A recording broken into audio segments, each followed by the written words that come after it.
जय बर' हारिनि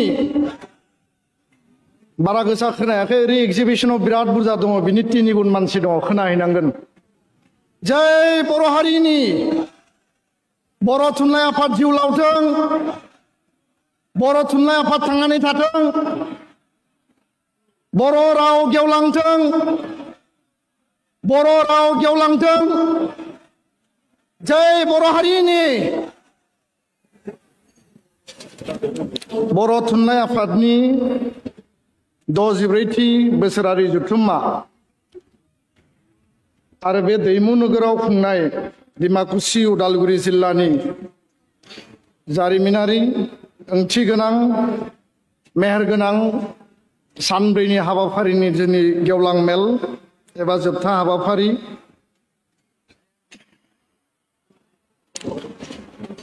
आरो बे हाबाफारिखौ सामलायनाय मासि लानाय बर' थुनलाइ आफादनि लोगो आफादगिरि मानगोनां सीताराम बसुमतारी आदा बिथां मेलखौ दैदेनबाय थानाय बर' थुनलाइ आफादनिनो गाहाय नेहाथारि नीलकान्त गयारी आदा बिथां बे समाव जोंनि गेजेराव बे मेहेरगोनां जथुम्मानि बानजाय आफादनि मासिगिरि आसामनि विधान सभानि मानगोनां स्पिकार जोंनि बयनिबो सिबिजाथाव बिदा गेदेर बिश्वजित दैमारी आदा बिथां आरो बानजाय आफादनि चेयारमेन आमार মাজত আমি সৌভাগ্য বুলি ক'ব লাগিব আমাৰ অসমৰ কেবিনেট মন্ত্ৰী তথা স্বাস্থ্য মন্ত্ৰী সন্মানীয় অশোক সিংগাল ডাঙৰীয়া আমাৰ মাজত উপস্থিত আছে जोंनि गेजेराव बुंथिगिरि आलासि मानगोनां गपिनाथ बसुमतारी आदा बिथां बर' कसारी काउन्सिलनि चेयारमेन अनिल बसुमतारी बिथां हारिमु आफादनि आफादगिरि दुलाराय बर' हारिमु आफादनि बिजुएल नेलसन दैमारी गोबां दैदेनगिरि आलासि बिथांमोन दङ बानजाय आफादनि मावफुं मासिगिरि वार्किं चेयारमेन बिटिआरनि इएम दावबायसा बर' बिथां सालबारिनि एमसिएलए जय मोसाहारी बिथां थुनलाइ आफादनि दैदेनगिरि बिबानगिरि लोगो नोंथांमोन आरो बे गेवलां मेलाव 12टा बाजियाव जागायनाय बे गेवलां मेलाव दासिमबो जोबोद धैर्य आरो सैज्यनि गेजेरजों जिरायनानै दिनैनि बे गेवलां मेलखौ मेहेरगोनां खालामनाय जोंनि गुबुन गुबुन जायगानिफ्राय सफैनो हानाय थान्दै अबजारभार आरो दिनैनि बे गेवलां मेलनि मानिनां सिबिजाथाव आइ आफा रायजो राजा नोंथांमोन बे समाव जोंनि बे थुनलाइ आफादनि बे जथुम्मा आरो बे जथुम्मानि गेजेरजों दमासिनि आरो बे मागो दमासि फोरबोनि गोदान बोसोर 2025नि दुलाराय बर' फरायसा आफादनि जानानै गोसो गोरबोनि खुलुमनाय हामलायनायखौ आं बावहरबाय जोंनि आलासि बिथांमोना गोबां खोथा बुंलांबाय बिटिआरनि मानगोनां चिफ प्रमद बर' बिथाङा मेल बेखेवनानै माखासे बाथ्राफोरखौ फोरमायलांबाय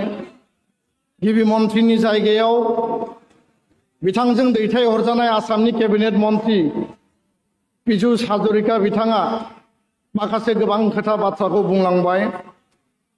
लोगोसेनो आसामनि केबिनेट मन्त्रि एबसुनि आगुनि आफादगिरि उर्खाव गोरा ब्रह्म बिथाङाबो माखासे बाथ्राफोरखौ फोरमायलांबाय आरो जोंनि आलासि बिथांमोना माखासे खोथाखौ जोंनो मिथिहोबाय আমার এই মুকলি সভাত বিভিন্ন জাতি জনগোষ্ঠী অতিথিৰ লগতে এই অঞ্চলৰ স্থানীয় ৰাইজ ইয়াত উপস্থিত হৈছে আৰু খাদ্য সভা এটা এনেকুৱা অনুষ্ঠান য'ত সকলোৱে এই মঞ্চত একেলগে আহি পেলাই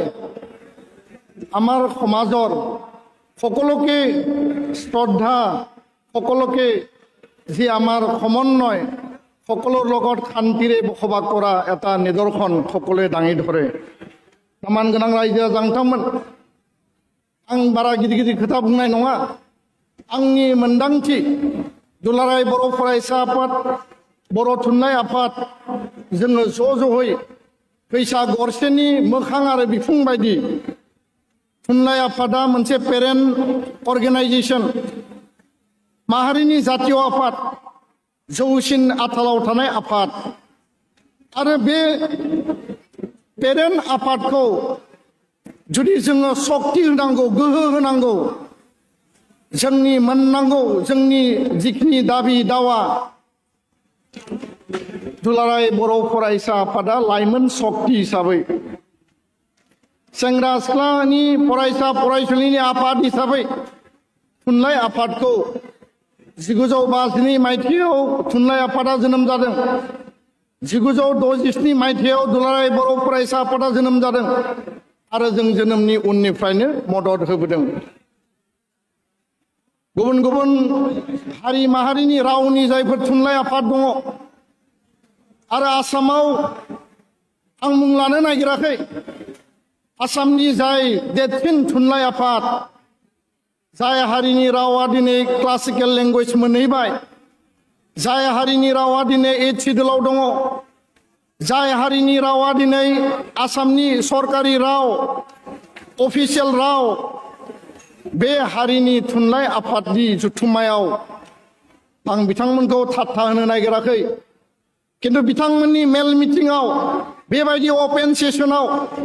50 निफ्राय 150 जननि बारा रायजो राजाफोर थाया आरो दिनै बर' थुनलाइ आफादनि बक'नि जुथुम्मायानो होन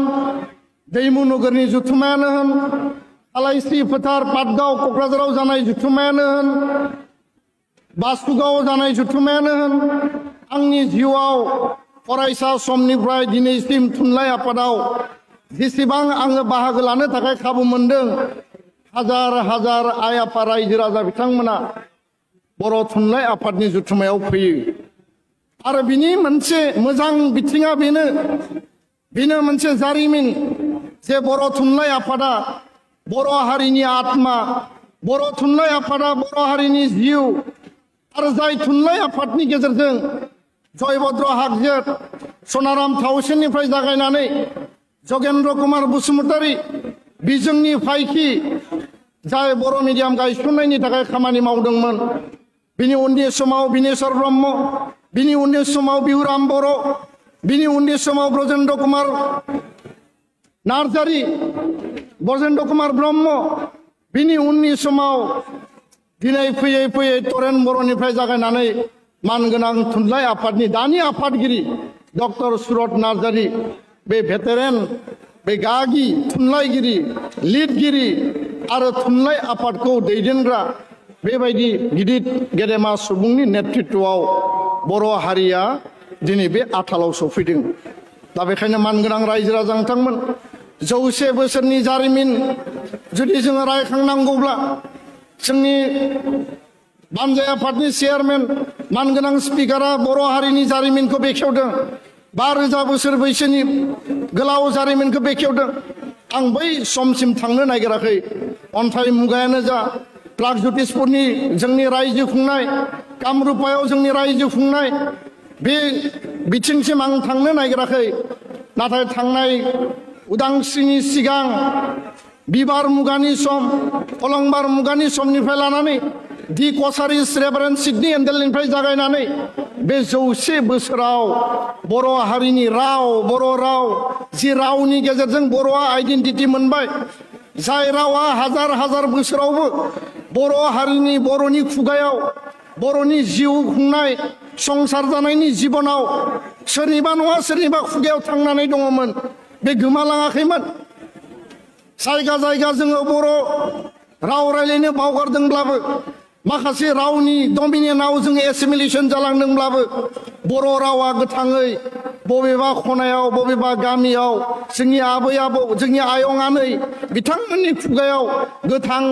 राव हिसाबै थांनानै दङमोन आरो जाय हारिनि रावा गोथां बे हारिया अरायबो गोथां आरो बेखायनो सासे रावनि पण्डित सासे लिंगिस्ट गणेश एन देवी बिथाङा बुंदों जे जाय हारिनि रावा गोथां बे हारिया मालाबाबो थैनायनि बाथ्रा गैया आरो बेखायनो जोंनि जि गोमानाय जारिमिन 1854 1854 मायथाइयाव कसारी किंडम जोबनायनि उनाव बिनि सिगाङाव महिरंग दानबनि सम बान राजानि सम नरकासुरनि सम बे समनि थासारियाव गोबां माखासे डाइनेस्टिफोरा थांबाय डाइनेस्टिया फैदों राजानि परियाला जोबदों जोंनि रायजो खुंनाय राजउलाफादा जोबदों किन्तु दिनै उदांस्रिनि उनाव दिनैनि 1947 मायथाइनिफ्राय 2025 मायथाइनि जुदि जारिमिन लिरनांगौब्ला बर' हारिनि बे जुजिनाय सोमावसारनाय हाबा मावनायनि जारिमिनाव खोब खम समनि गेजेराव विश्वनि पण्डितआ बुंदों भारतनि पण्डितफ्रा बुंदों बर' हारिया बर' थुनलाइ आफादा दुलाराय बर' फरायसा आफादा बर'नि माहारियारि आफादफोरा जि जारिमिनखौ जोङो लिरफिनबाय जोङो सोरजिबाय जोङो बेखौ गोदानै सृष्टि खालामबाय बे जारिमिना दिनै थारैनो बाख्नायथाव बरायथाव आरो बे जारिमिनखौ एसेबां खम समनि गेजेराव बर' रावा 80 सिडिउलाव मोनहैनाय 2003 नि गोरोबथा बायदियै बर' रावा 2020 नि सुक्ति बायदियै आसामनि लोगो सरकारि राव महरै दा आसाम अफिसियेल लेंगुवेज जि एक्ट दङ 1960 बेखौ एमेन्डमेन्ट खालामनानै जि मर्यादा मोनबाय आरो बे मर्यादानि आधाराव लोगो सरकारि राव एसोसिएट अफिसियेल लेंगुवेज मर्यादानि आधाराव 8 सिडिउलनि मर्यादानि आधाराव रिकगनिशननि आधाराव दिनै बिश्वजित दैमारि बिथांनि नेतृत्वआव आसाम बिधान सभायाव बर' रावखौ लेजिस्लेटिभ डिपार्टमेन्टआव आरो बे लेजिस्लेटिभनि बिजनेसाव दिनै बाहायनायनि मोनसे खाबुखौ दिनै मोननो हादों दा बेखायनो मानगोनां रायजो राजा नोंथांमोन राजा महाराजानि समा जोब्बाय रायजो खुंनायनि थासारिया जोब्बाय जोंनि रायजोआ दङमोन राजउलाफाद दङमोन बे चेप्टारा जोब्बाय आरो उदांस्रिनि उनाव दिनै बर' हारिनि आफादफोरनि मोनसे डाइनेस्टि किन्तु डाइनेस्टि होनना बुङोब्ला मोनसे खोथाया फैयो राजानि फिसाया राजा जागोन राजानि फिसाया राजा जागोन डाइनेस्टि आफ्टार डाइनेस्टि बेयो मोनसे सिस्टेमाव फैयो किन्तु दिनै भारत देशा गणतान्त्रिक देश आरो भारतआ गणतान्त्रिक देश जानायखाय जोंनि आफादफोराबो गणतान्त्रिक पन्था पद्धति नीति आदर्शजों सोलियो आरो जायनि थाखाय दुलाराय बर' फरायसा आफाद बर' थुनलाइ आफाद जिखि आफाद जाया मानो माहारिया जायखौ फिट होननानै सानो माहारिया जायनो नेतृत्व होयो बेसो बे आफादनि आफादगिरि गाहाय नेहाथारि दैदेनगिरिनि नेतृत्वखौ होयो आरो बेखायनो दिनैनि बर' थुनलाइ आफादनि आफादगिरि गाहाय नेहाथारि डक्टर सुरत नार्जारि नीलकान्त गयारि बिथांमोना थांनाय बोसोराव जि मजबुत खामानि मावबाय बर' थुनलाइ बर' हारि बर'नि राव बर' मिडियाम जि मोनसे लेभेलाव बिथांमोना मेंनाय गैयाजासे खामानि मावदों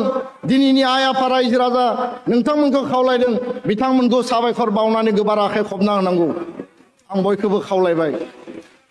आरो बिथांमोना खामानि मावलांबावनांगोन दा बेखायनो मानगोनां रायजो राजा नोंथांमोन गोबां माखासे थासारि थांबाय गोबां माखासे गोदान गोदान जेंनाया जोंखौ काउन्टार खालामदों आरो बे थासारिफोराव माखासे जोंनि गुबै जेंना इस्युसफोरा दिनै रिजल्भ जाबाय नाथाय दाबो दिनैबो जोंनि माखासे गुबै इस्युस आरो जेंनाफ्रा जोंनि मोखाङाव गसंनानै दङ दा बेखायनो मानगोनां रायजो राजा नोंथांमोन दिनैनि बे मेलनि गेजेरजों आङो साफ्रोमखौबो खावलायगोन बर' रावा दिनै विश्व दरबाराव प्रतिष्ठा जाबाय बर' रावा थैनायनि बाथ्रा गैलिया राव फेहेरनायनि बेलायाव बर' थुनलाइ आफादा मेंनाय गैयाजासे खामानि मावदों लोगो लोगोनो बर' फरायसा आफादाबो थांनाय बोसोरनिफ्राय देग्लाय बोसोराव बोसोरसेयाव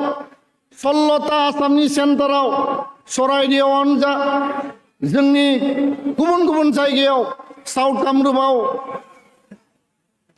हजायाव गुबुन गुबुन जिल्लायाव 16टा सेन्टाराव जोंनि मास्टार डिग्री खालामनाय जायफोर स्कलारफोर दङ 32 जन टिचार एपइन्टमेन्ट खालामनानै जोङो राव फोरोंनायनि थाखाय सेन्टार खुलिनानै खामानि मावदों आरो बे बिथिङाव सामाजिक दिगखौ जुदि नायोब्ला आङो जे देग्लाय बोसोराव जि जिल्लायाव मिटिं गादों बे जिल्लायाव आं खौरां लादों जे रावखौ सोलोंनो हादोंना हायाखै सोलोंनायाव मा उसुबिदा जादों आरो थांनाय समाव आरो दिनैबो जोंनि समाज जोंनि संसार जानायाव मोनसे बिसास दङ जि ओनसोलाव बर'खौ मोजाङै रायलायनो हायाखै बर' रायलायनो गोसो सोलोंनो गोसो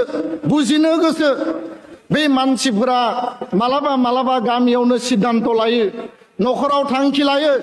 जोंनि गामियाव देग्लाय बोसोराव बर' गोरों बिहामजो जोङो लाबोगोन आरो बे बर' गोरों बिहामजो लाबोना फैनानै जोंनि गामिनि मानसिफोरखौ बर' राव रायलायनो थाखाय फोरोंगोन किन्तु बेबायदिनो गोबां बिहामजो लांबाय मेलाव आं खौरां लादों नोंसोरनि गामियाव जादोंना जायाखै नोंसोरनि ओनसोलाव जादोंना जायाखै बिहामजोखौबो लाबोदों सासे नङा सानै साथाम साब्रै आरो बे बिहामजोफ्रा फैनानै साननैसो रायलायदों 2-3 मास रायलायदों बिनिफ्राय सोलोंदोंबो आरो लासै लासै बिहामजोफ्रा थाङै बै जायगायाव जि राव रायलायो जि भाषाया सोलिनानै दङमोन बे भाषाखौनो बिथांमोनाबो बजबनानै गावनि बर' रावखौ बावगारनाय थासारियावसो सफैदों दा बेखायनो मानगोनां रायजो राजा नोंथांमोन नाजानाया दङ मोनसे समाव बर' राव रायलायनो लाजियोमोन बर' राव रायलायोब्ला जोंखौ मुगैयोमोन बर' राव खोनायोब्लानो जोंखौ बुङोमोन ग्रामारलेस दवान भाषा होननानै बुङोमोन किन्तु दिनै जोंनि ग्रामार जोंनि जि स्पोकेन जि बर'नि जि जोंनि माने जिखिनि टिउनफोर दङ जोंनि जिखिनि फनेटिक्सफोर दङ प्रिफिक्स दङ साफिक्स दङ जिहेतु आङो सासे लिटारेचारनि स्टुडेन्ट आंबो इंराजि लिटारेचारनि फरायसा हिसाबै आरो लिंगुइस्टिक साबजेक्टखौ लानानै फरायदों हिसाबै रावनि सायाव आंबो फरायनो आरो सोलोंनो थाखाय सुबिदा मोनदों दा बेखायनो जों बयबो मिथिगौ इंराजि रावा मुलुगनिनो मोनसे पावारफुल राव डमिनेन्ट राव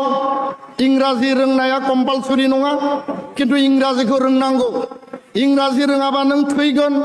इंराजि रोङाबा नों बन्सित जागोन इंराजि रोङाबा नों समस्त जीबनानो आसखान्दा जागोन बेबायदि नङा दिनै बुहुमनि बयबो मानसिफोरा गावनि बिमानि रावखौ रायलायनानै जाय गावनि बिमानि राव गोदैसिन राव बुहुमनि साबसिन राव आरो जि रावखौ लानानै बड'फाया बुंदों जे बर' रावा जोंनि बयनिख्रुइ गोदैसिन राव आरो बे रावानो जाबाय बर' बिमानि राव आरो बेखायनो मानगोनां रायजो राजा नोंथांमोन दिनैनि समाव बर' रावखौ लानानै जोंहा सानफिननांगौनि बाथ्रा गैया इंराजि रोंनाया नोंनि गोसोनि बाथ्रा नोंनि मेलेमनि बाथ्रा आरो भाषा सोलोंनाया कुनु अन्याय नङा किन्तु बिमानि रावा जोंनि आंगोनि राव गावनि बिमानि रावजों जोङो जोंनि हारि दानायनि खामानिखौ मावनांगोन दा बेखायनो जोंनो गुबुन गुबुन जायगायाव गुबुन गुबुन बिथिङाव थांनो थाखाय इंराजि रावखौ जोंनो नांगौ बेखौ जों सोलोंनानै लागोन आरो दिनै जोङो सोरबा आमेरिकान सोरबा इंराज बायदि इंराजि बुंनायनि गोनांथि गैया जोङो गावनि टिउन गावनि जोङो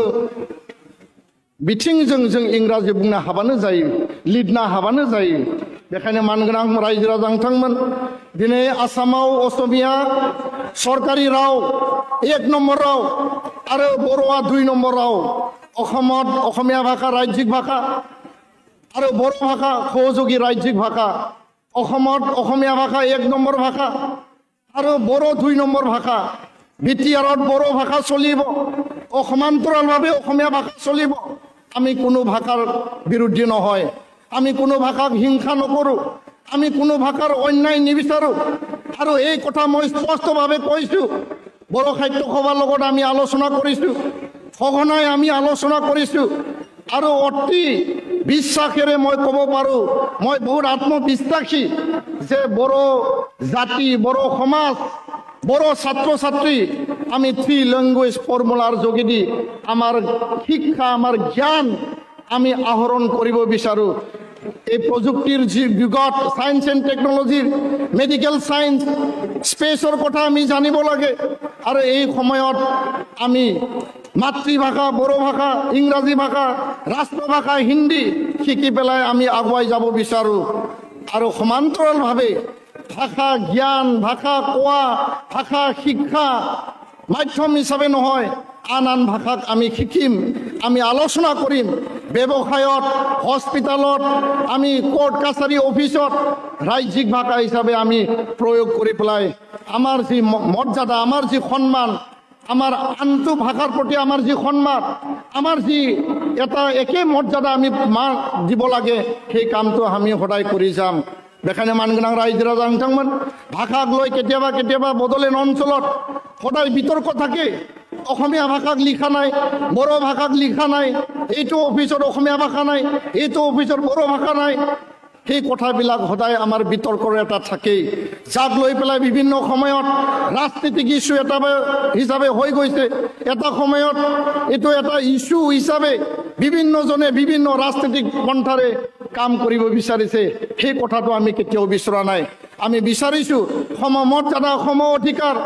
সন্মানেৰে ৰাজ্যিক ভাষা সহযোগী ৰাজ্যিক ভাষা আমাৰ প্ৰান্তে প্ৰান্তে বৰাকত যেনেকুৱা চলিছে অসমত যেনেকুৱা চলিছে বডলেণ্ড অঞ্চলতো ভাষাৰ যি সমমৰ্যাদা সেই সমমৰ্যাদা সদায় চলিব আৰু এইটো মই দৃঢ় বিশ্বাসী आं फोजोबनोसै মই শেষ কৰিব বিচাৰিছো दा मानगोनां रायजो राजा नोंथांमोन गोबां माखासे जोंहा जेंना दङ जोंनि बर' मिडियामनि जेंना जोंनि बर' थुनलाइ सोरजिनांगौ थुनलाइया जि महराव दिनै फैबाय 100 बोसोरनि बर' हारिनि थुनलाइ आरो बे 100 बोसोरनि बर' हारिनि थुनलाइया दिनै मोनसे मोजां अबस्थायाव सफैबाय किन्तु बेखिनियानो जोबनानै थाङा बुहुमनि पण्डितफ्रा जि थुनलाइखौ सृष्टि खालामदों बर' रावाव बेखौ ट्रान्सलेट खालामनांगोन आरो बर' रावाव जिफोर थुनलाइखौ जोङो सृष्टि खालामदों जोङो ना गुरनाय जोङो माने मैगं खानो थांनाय जोंनि दानाय लुनाय गाननाय जोमनाय हारिनि जिखिनि इसिङारि जोंनि सम्पद दङ जोंनि इसिङारि जिखिनि भेलु दङ जातीय जिखिनि भेलु दङ जोंनि कालचार जोंनि समाज बेबस्था जोंनि गुबुन गुबुन बिथिं जिफोर दङ बेखौ जोङो मुलुग दरबाराव लांनांगोन जिआइ टेकनि गेजेरजों बर' हारिखौ बर'नि आर'नाइ गामसा दख'ना खाम जथा सिफुं बर'नि जानाय लोंनाय जिफोर खेराइ दाबखिनि अनला नारजि बेखौ दिनै बिश्वआ जेरैबायदि मुलुगा सिनायबाय बेबायदिनो जोंनि थुनलाइनि गेजेरजों जोंनि थुनलाइ सृष्टि खालामनायनि गेजेरजों मुलुग दरबाराव बेखौ जोङो मिथिहोनांगोन आरो दिनै जापाननि मानसिफोरा कठोर परिश्रम खालामो बर' हारिया दिनै लासै लासै एसे एलेहुवा एसे कम परिश्रम खालामग्रा एसे कम सानग्रा बांद्राय रंजा बाजायाव मालाबा गोदोनानै थानो नागिरनाय थासारिखौबो जों नुनो मोनदों आरो दिनै रबिबारनि सान बे रबिबारनि सानाव बे जानुवारि दाननि 2025 नि सेकेन्ड सानडे आरो बे रबिबार सानाव दिनै बे मिटिंआव जेसेबां फैदों जातीय चेतना थानाय जातीय स्वाभिमान थानाय थुनलाइ आफादनि फारसे हारिनि फारसे जायफोरा दायबद्धता दङ হয় एग्जिबिशन नायनो फैदों नङाबा मिटिं खोनासंनो फैदों नङाबा मोसानाय नायनो फैदों जोंनि गेदेमाफोरनि लेक्चार स्पिच जाति दानायनि बेलायाव बिथांमोना मा अरिहना दं बेखौ खोनासंनो फैदों आरो एखे लोगोनो दिनै साहा ओनसोलाव जिफोर पिकनिकनि जायगा दङ आं बिथांमोनखौ गाज्रि मोननानै बुंनो नागिराखै पिकनिकआव थांनाङा होननानैबो बुंनो नागिराखै किन्तु दिनै बे सानाव बिनिख्रुइ 3 गुन मानसिया दिनै सेकेन्ड सानडे हिसाबै गोदान बोसोरनि मागो दमासिनि साखाथियाव पिकनिक जानायावबो दिनै बेस्थ जानानै दङ दा बेखायनो मानगोनां रायजो राजा नोंथांमोन जोंनि जि बर' मिडियामा थाखोसेनिफ्राय जुजिनानै थाखो 10 सिम सौहैबाय आरो बर' थुनलाइ आफादनि आथिखालनि थांनाय समनि दैदेनगिरि बिथांमोननि नाजानायाव दुलाराय बर' फरायसा आफादनि गणतान्त्रिक पन्थानि नाजानायाव दिनै क्लास 12 सिम सौहैबाय बे जोंनि आत्मसन्तुष्टि बेखौ जोङो गोजोननाय लानो हायो किन्तु बास्तबमुखी प्रेक्टिकल एक्शनाव दिनै बर'आ आसामनि सेकेन्ड लार्जेस्ट मिडियाम बर' माध्यम অসমৰ দ্বিতীয় বৃহৎ মাধ্যম হয় এই মাধ্যমত পঢ়ি ডক্টৰ ইঞ্জিনিয়াৰ হৈছে এই মাধ্যমত পঢ়ি IAS IPS হৈছে এই মাধ্যমত পঢ়ি APS ACS হৈছে प्रफेसर जादों मास्टार जादों रेलवे सार्भिस बेंकिं सार्भिस मोजां leader social leader political leader बर' मिडियामनिफ्राय दिनै समाज आरो हारि नेतृत्व होग्रा गोबां दैदेनगिरि ओंखारबाय बे मिडियामखौ लानानै दिनै माने जोंनि गेजेराव दाबो सन्देह जानायनि बाथ्रा गैया जोंनि गेजेराव दाबो बेखौ जोङो सन्देह खालामनायनि बाथ्रा गैया बर' मिडियाम फरायनानै इंराजि मोजां बुंनाय बर' मिडियाम फरायनानै हिन्दी मोजां बुंनाय बे थासारिया दाबो मोजाङै सोलिगासिनो दङ आरो बर' मिडियामनि स्टुडेन्टआ असमिया मिडियामनि स्टुडेन्टनिख्रुइ बांसिन मोजां टिउन स्पकेन इंलिश बुङो बांसिन मोजाङै हिन्दी बुङो आं बिथांमोनखौ नेग्लेक्ट खालामनो नागिराखै बिथांमोननिखौ आङो गाहायाव दोननानै बुंनो नागिराखै बाट इन कम्पेरिजन टु बिथांमोननि मिडियामनि फरायसा आरो जोंनि मिडियामनि फरायसाफोरनि गेजेराव जों बेखौ नुयो दा बेखायनो मानगोनां रायजो राजा नोंथांमोन जोङो मालाबा सरकारजों रायलायदों मालाबा समाधाननि थाखाय टेबोलाव जिरायदों केতিয়াबा আমি আলোচনা কৰিছো কেতিয়াবা আমি আর্গুমেন্ট লজিকেৰে সরকারক আমি আবেদন জনাইছো আৰু সরকাৰে সমাধানৰ সূত্ৰও ওলাইছে সমাধানৰ কাৰণে আমাক আস্থা আৰু বিশ্বাসও দিছে যিখিনি সমস্যা সমাধান হ'ল এই সরকারের নেতৃত্বর কারণে মাননীয় মুখ্যমন্ত্রী ডক্টর হিমন্ত বিশ্ব শর্মা ডাঙৰীয়াৰ নেতৃত্বত যথেষ্ট বড় মাধ্যমৰ সমস্যা সমাধান হৈছে কিন্তু যিবিলাক আজিৰ সময়ত যিবিলাক বিষয় বাস্তৱমুখী মাধ্যম জীয়াই থকাৰ স্বাৰ্থত ভাষা জীয়াই থকাৰ স্বাৰ্থত যি বিষয়বিলাক সমাধানৰ সূত্ৰ ওলাব লাগিছিল राष्ट्रीय शिक्षा नीति आधारत मातृभाषा माध्यम गुरुत्व प्रदान करा होइसे और समान्तराल भावे जी मौलिक अधिकार शिक्षा जी राइट टू एडुकेशन 2009 यार अधीनत आमार अधिकार आमी साब्यस्त करिब पाब लागे तो यार कारणे आसाम जुडिशियल सार्विस তাত বড় অন্তর্ভুক্ত কৰি পেলাই আমাৰ লৰা ছোৱালী जोंनि फरायसा फरायसुलिया জাস্টিস জানাंगौ জাজ জানাंगौ जोंनि फरायसा फरायसुलिया সিজিএমआव सेशन कोर्टआव न्यायाधीश जानांगौ बिनिफ्राय जों बन्चित मानो जानो जुदि दारि गोलावा जानो हायोब्ला बिथांनि गथ' गथायफोरा जुदि जानो हायोब्ला धुबुरी हजाइनि फरायसा फरायसुलिया जुदि जाज जानो हायोब्ला बर' मानसिया मानो जानो हाया बेयाव बर' साबजेक्ट लायिनि थाखाय ग्रेड 3 इन्टारभिउआव एन्ट्रेन्सआव बर'खौ थिसननायनि थाखाय बन्चित जादों आरो गुबुन मोनसे खोथाया जाहैबाय सीटेट जाय सीटेटनि गेजेरजों दिनै आसामनि सारा एपइन्टमेन्टआ जायो मोनसे समाव आसाम सरकारा टेट खुङोमोन आसाम सरकारा टेट खुंलिया बोसोरसेयाव खेबनै टेट जायो सेन्ट्रेल टेट आरो बे टेटनि गेजेरजों टिचार एपइन्टमेन्टआ जागोन नाथाय धर्मेन्द्र प्रधान बिथांनो रोनगोरा नार्जारी एमपि जयन्त बसुमतारी एमपि मेमरेन्डाम होनाय जाबाय आसामनि गिबि मन्त्रि आरो आसामनि सोलोंथाय मन्त्रिनो मेमरेन्डाम होनाय जाबाय किन्तु दिनै लेंगुवेज 1 पेपार हिसाबै सीटेटआव बर' रावखौ थिसननायनि खामानिया दिनैबो आबुं जानानै फैयाखै दा बेखायनो मानगोनां रायजो राजा नोंथांमोन एससीईआरटीआव लेक्सारार नांगौ आसाम स्टेट स्कुल एडुकेशन बोर्डआव एकाडेमिक अफिसार नांगौ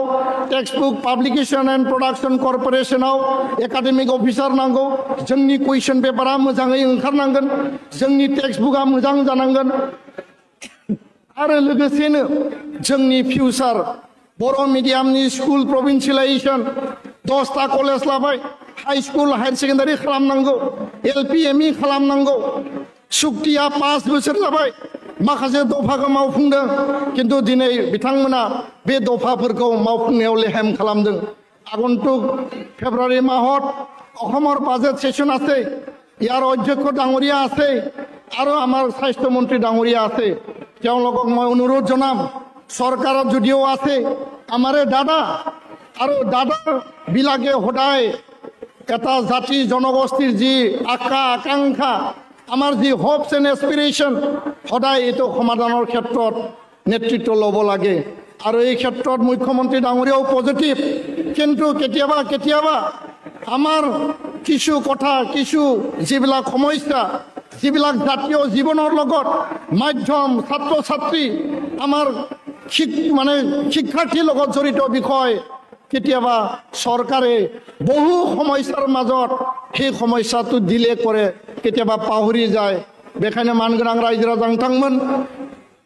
बर' थुनलाइ आफाद दुलाराय बर' फरायसा आफादनि जि गणतान्त्रिक आवाज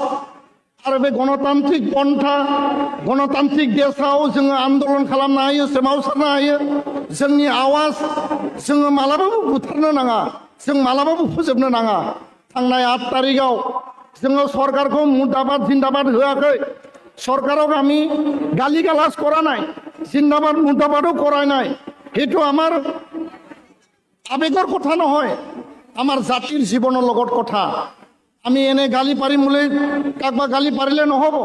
কাকবা জিন্দাবাদ মুর্দাবাদ দিলে নহব আমার কথাখিনি আমি যুক্তি সহকারে আমি রাখিছো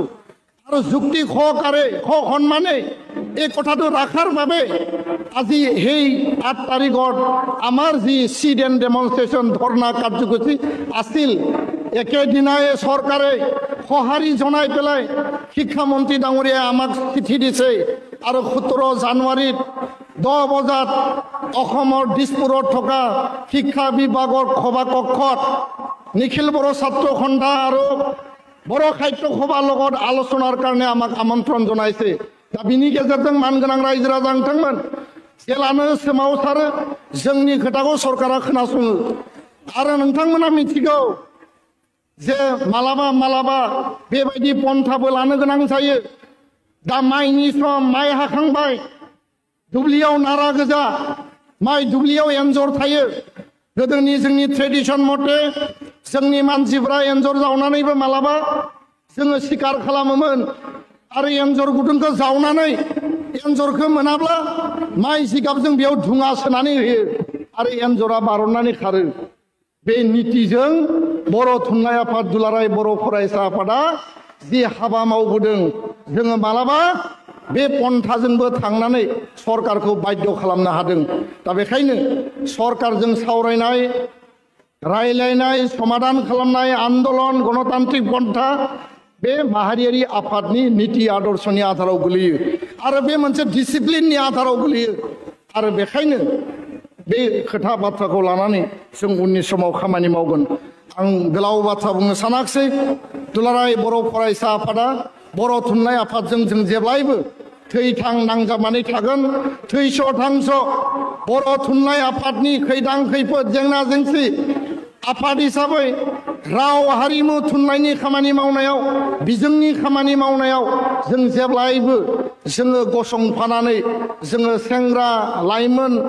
फरायसा फरायसुलिनि आफाद हिसाबै जों जेब्लाबो गसंफानानै हाबा मावलांगोन बेखिनि आत्मविश्वासखौ होनानै आंनि बुंनायखौ फोजोबबाय गोजोन्थों जय बर' हारिनि जय